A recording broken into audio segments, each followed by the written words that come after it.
Bismillahirrahmanirrahim. Assalamualaikum warahmatullahi wabarakatuh. Alhamdulillah. Alhamdulillahirabbil alamin. Allahumma shalli wa sallim ala nabiyyina Muhammad. Ya, pada kesempatan kali ini alhamdulillah kita masih berjumpa kembali. Diizinkan kembali oleh Allah untuk berjumpa. Melalui video ini, Ustazah akan membahas materi IPA kelas 5. Materinya yaitu otot pada manusia. Sebelum kita mulai, kita berdoa dulu ya, baca basmalah dan doa sebelum belajar. Bismillahirrahmanirrahim. Rabbi zidni ilman warzuqni fahman wa allimni bis-sholihin. Amin ya rabbal alamin. Semoga Allah memudahkan kita dalam memahami pembelajaran kali ini. Dan Ustazah juga berharap semoga Ananda sekalian di rumah sehat selalu bersama keluarga. Amin. Kita bersama Ustazah Masra. Materi yang akan kita bahas pada kesempatan kali ini adalah yang pertama, pengertian otot. Yang kedua adalah fungsi otot, yang ketiga adalah sifat sel otot, dan yang keempat adalah macam-macam otot. Ustazah tanya dulu, masih ingat yang mana ototnya? Masih ya, yang otot itu adalah yang ada pada tubuh kita yang bisa dicubit. Oke, selanjutnya. Nah, sebelum kita lanjut ke tujuan pembelajaran, mari sama-sama kita simak dulu ayat Al-Quran di surah ke-23 ayat 14 yang artinya Bismillahirrahmanirrahim. Kemudian air mani itu kami jadikan segumpal darah. Lalu segumpal darah itu kami jadikan segumpal daging. Dan segumpal daging itu kami jadikan tulang belulang. Lalu tulang belulang itu kami bungkus dengan daging. Kemudian kami jadikan dia makhluk yang berbentuk lain. Maka maha sucilah Allah pencipta yang paling baik. Nah, di ayat Al-Quran ini Allah kisahkan tentang penciptaan manusia. Dari air mani, kemudian segumpal darah kemudian jadi daging jadi tulang belulang kemudian dibungkus lagi oleh daging. Kaitannya dengan materi kita kali ini yaitu tulang belulang yang dibungkus oleh daging. Nah, daging istilah sehari-harinya adalah istilah sehari-hari dari otot. Ya, jadi nama lain dari otot adalah daging. Jadi Allah sudah menceritakan, Allah sudah menyampaikan di dalam Al-Quran tentang bagaimana penciptaan manusia sangat sempurna, yaitu di dalam tubuhnya ada tulang yang kemudian dibungkus oleh daging atau otot. Nah, Allah meminta kita ya untuk selalu mensyukuri apapun yang ada dalam diri kita. Allah meminta kita untuk mempergunakan yang telah diberikan oleh Allah dengan sebaik-baiknya. Bagaimana caranya? Yaitu dengan melaksanakan segala perintahnya dan menjauhi segala larangannya. Misalnya, gunakanlah tulang dan otot yang sudah dikasih kepada kita oleh Allah dengan cara beribadah kepada Allah, melaksanakan sholat tepat waktu, berzikir kepada Allah. Berzikir misalnya kan biasanya kan orang berzikir pakai itu ya, yang zikir-zikir yang ulat-ulat itu sebaiknya dan disunnahkan kita berzikir menggunakan tangan kanan ya.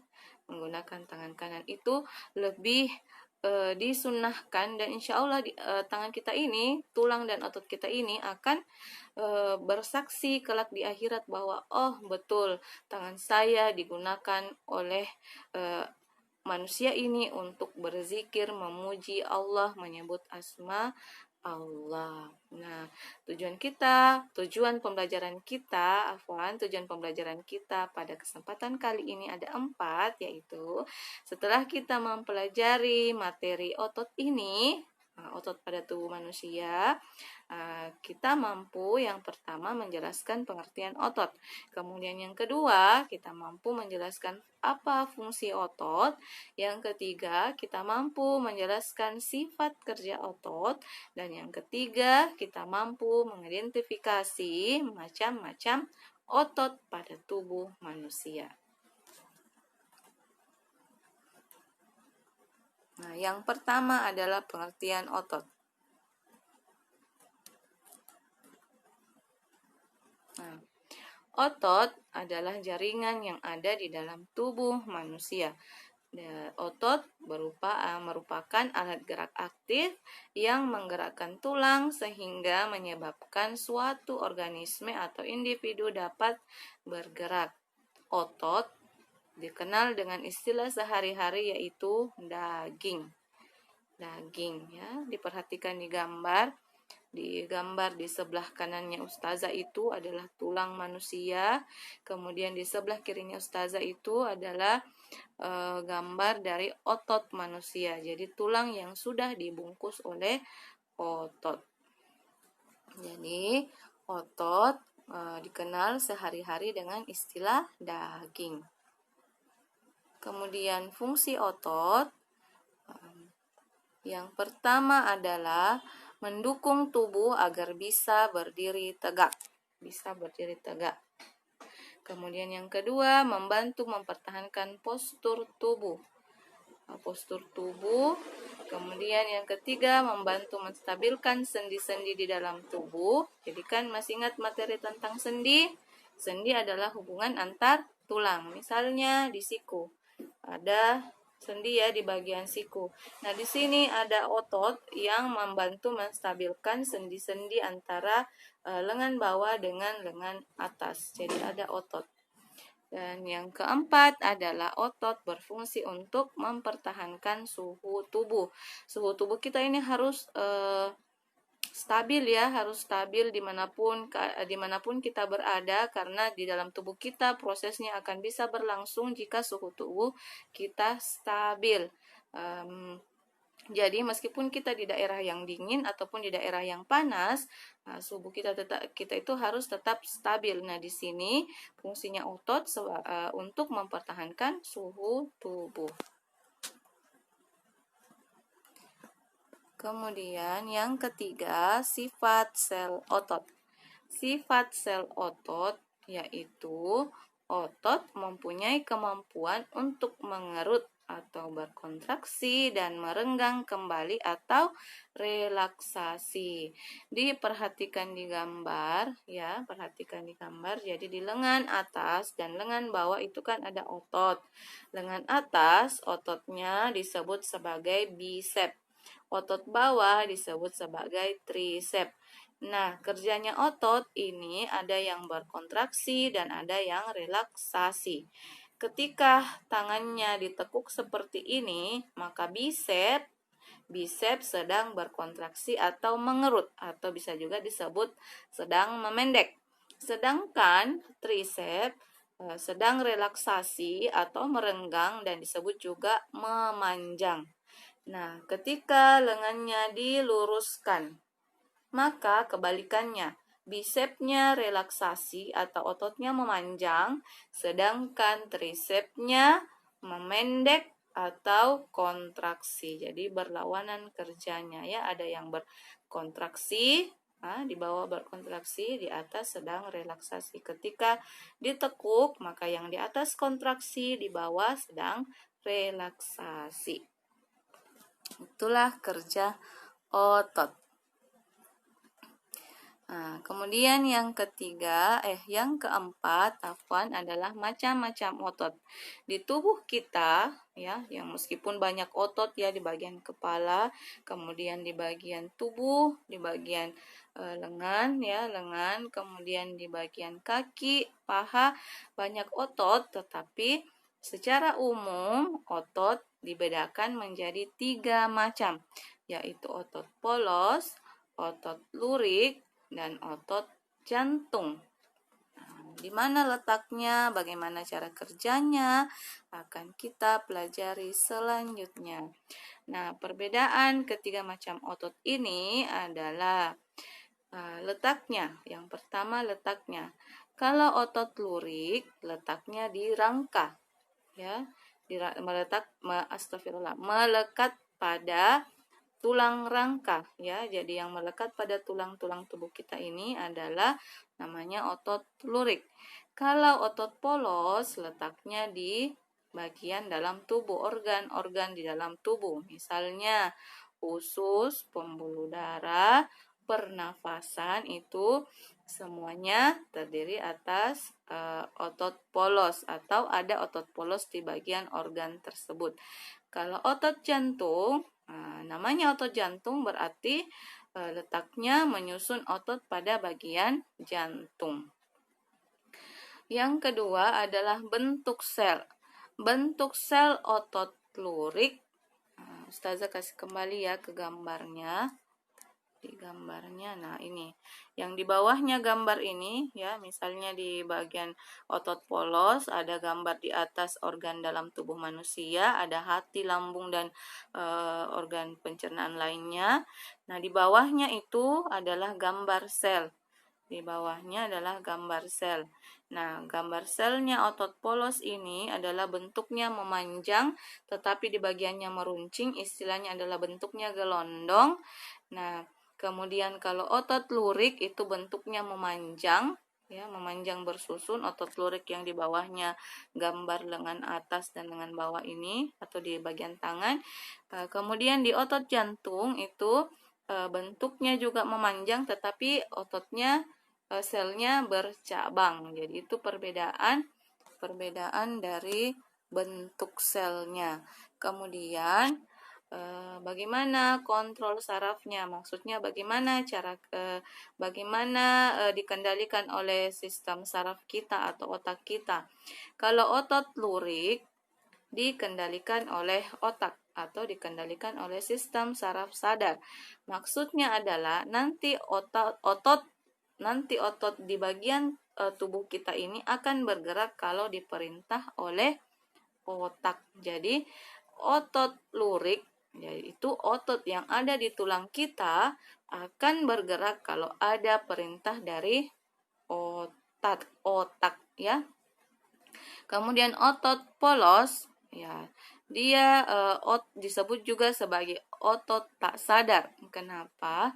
Karena tidak dikontrol oleh sistem saraf sadar yang bagian otak. Jadi misalnya sekarang Ustazah lagi bernafas, Ananda lagi bernafas. Sekarang proses pencernaan di dalam lambung kita ini sedang berlangsung. Itu tanpa dikendalikan oleh sistem saraf sadar. Jadi dia bekerja sendiri. Jadi tidak mesti diperintah dulu oleh otak, paru-paru bernafas dulu. Ini orang lagi butuh udara yang banyak. Tidak seperti itu, ya. Jadi bekerja secara sendiri. Maksudnya dengan tidak kita sadari, ya, paru-paru kita sedang bekerja, organ pencernaan kita sedang bekerja saat ini.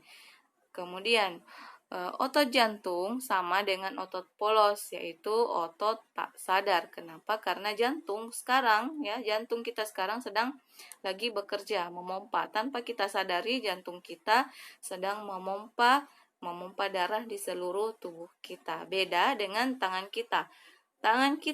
Otot pada tangan kita ini akan bergerak kalau diperintah sama otak. Harus seperti ini. Misalnya saya mau ambil air minum. Otak akan memerintah ambil air minum. Baru dilaksanakan oleh otot lurik pada tangan. Nah, kemudian bagaimana reaksinya? Otot lurik reaksinya cepat, otot polos reaksinya lambat, dan otot jantung reaksinya lambat. Bayangkan kalau otot jantung kita bekerja dengan cepat. Bagaimana proses di dalam tubuh kita? Jantung, darah itu mengalir karena dipompa oleh jantung. Bayangkan kalau dia kerjanya sangat cepat. Dalam beberapa detik darah sudah beredar dengan cepat di dalam tubuh. Nah, dengan kuasanya Allah, ya, Allah sudah mengatur kalau otot di tangan kita ini kerjanya harus cepat. Misalnya di otak sudah bilang saya mau ambil botol air minum. Dengan cepat kita dapat mengambil botol air minum. Tetapi kerjanya otot polos dan otot jantung itu lambat. Misalnya proses pencernaan dalam tubuh kita berlangsung secara tidak terlalu cepat karena butuh proses yang lama untuk makanannya dicerna. Dan jantung kita, kuasanya Allah, dipekerjakan dengan proses yang tidak cepat, ya, sesuai dengan kebutuhan kita. Kemudian bagaimana sifat kerja pada ketiga otot ini?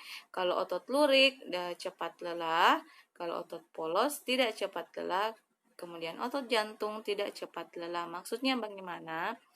Coba misalnya kita berlari.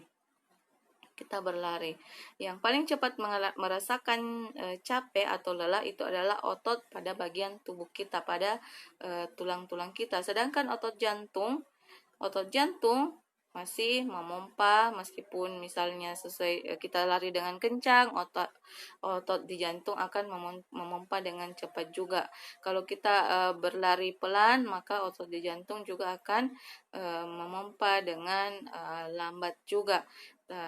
Di sini ya keistimewaannya atau kelebihannya otot jantung dan otot polos adalah tidak cepat lelah meskipun reaksinya lambat, ya. Iya. Alhamdulillah, demikianlah materi yang bisa Ustazah sampaikan pada pertemuan kali ini. Semoga mudah dipahami oleh Ananda, semoga diberkahi dan diridhoi oleh Allah Subhanahu wa taala. Ya, pergunakanlah yang ada di tubuh kita dengan sebaik-baiknya. Semoga Allah selalu menjaga kita, menjaga tubuh kita, dan selalu membimbing kita untuk selalu bertakwa dan menyembah hanya kepadanya. Insya Allah, amin. Terima kasih atas perhatian Ananda sekalian. Sampai jumpa insya Allah di pertemuan berikutnya. Assalamualaikum warahmatullahi wabarakatuh.